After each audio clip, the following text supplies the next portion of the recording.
आज हम अध्याय 2 बहुपद की प्रश्नावली 2.2 का प्रश्न पहला सॉल्व करेंगे, जिसमें हमें निम्न द्विघात बहुपद के शून्य ज्ञात करना है और शून्यकों तथा गुणांकों के बीच संबंध की सत्यता की जांच करना है। अब हम फोर्थ क्वेश्चन 4u² धन 8q को सॉल्व करेंगे। तो यहाँ पे a और b के मान दिए पर c का मान नहीं दिया, तो a का मान 4 होगा और b का मान 8 है और c का मान हम 0 मानेंगे। अब हम 4u² प्लस 8u से कॉमन निकाल लेंगे, तो 4u कॉमन आएगा और ये बचेगा u प्लस 2। तो हम इसको 4u बराबर 0 और u धन 2 बराबर 0 लिख सकते हैं और पक्षांतर करेंगे तो u बराबर 0 आएगा और u बराबर -2 आएगा। u बराबर 0 अल्फा का मान होगा और u बराबर -2 बीटा का मान होगा। अब हमें शून्य ज्ञात हो गए, तो शून्यकों तथा गुणांकों के बीच जांच करना है। तो जांच के लिए हम सूत्र लगाएंगे अल्फा बीटा बराबर c/a और अल्फा प्लस बीटा बराबर -b/a। अल्फा का मान 0 है तथा बीटा का मान -2 है और c का मान हमें 0 दिया है और a का मान 4। अल्फा का मान 0 और बीटा का मान -2 और माइनस का चिन्ह माइनस आएगा और 8 और a का मान 4 है। अब इसे सॉल्व करेंगे तो 0 आएगा और इधर भी 0 आएगा, दोनों बराबर है। और इधर सॉल्व करेंगे तो -2 आएगा और इधर सॉल्व करेंगे तो -2 आएगा, दोनों बराबर है। यही हमें सिद्ध करना था। अब हम प्रश्न 5वां t² -18 को सॉल्व करेंगे। तो यहाँ a का मान 1 दिया है और b का मान यहाँ नहीं दिया, तो b बराबर 0 होगा और c का मान -15 है।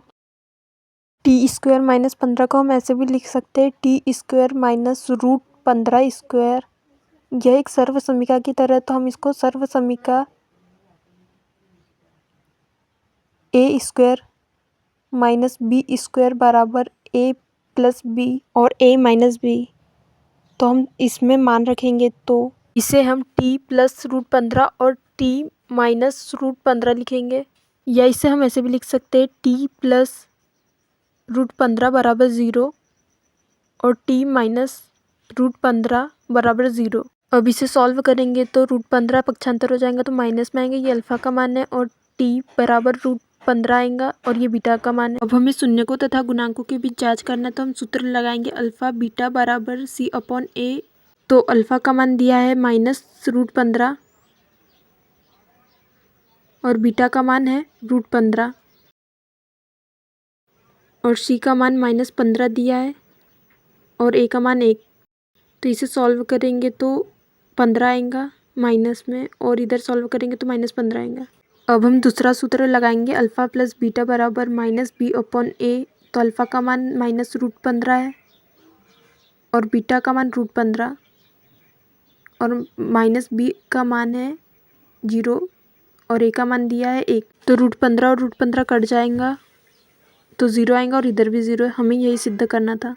अब हम प्रश्न 6वां 3x² -x -4 को सॉल्व करेंगे। तो लास्ट 4 और 3x² को गुना करेंगे तो 12x² आएगा। तो हम x को ऐसे तोड़ेंगे कि गुना करने पर 12x² और जोड़ने और घटाने पर -x आए। तो 4 और 3 ऐसी संख्या है कि गुना करने पे तो 12 आएगा और घटाने और जोड़ने पे -1 आएगा।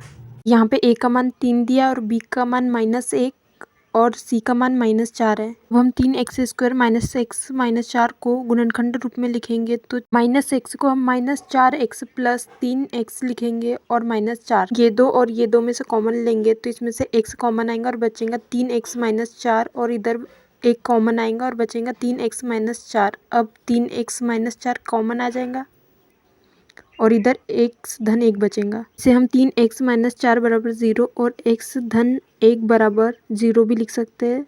तो 4 पक्षांतर हो जाएगा तो प्लस में आएगा और इधर 1 पक्षांतर होगा तो माइनस में आएगा। 3 पक्षांतर होगा तो x बराबर 4/3 आएगा, ये अल्फा का मान होगा और इधर x बराबर -1, ये बीटा का मान होगा।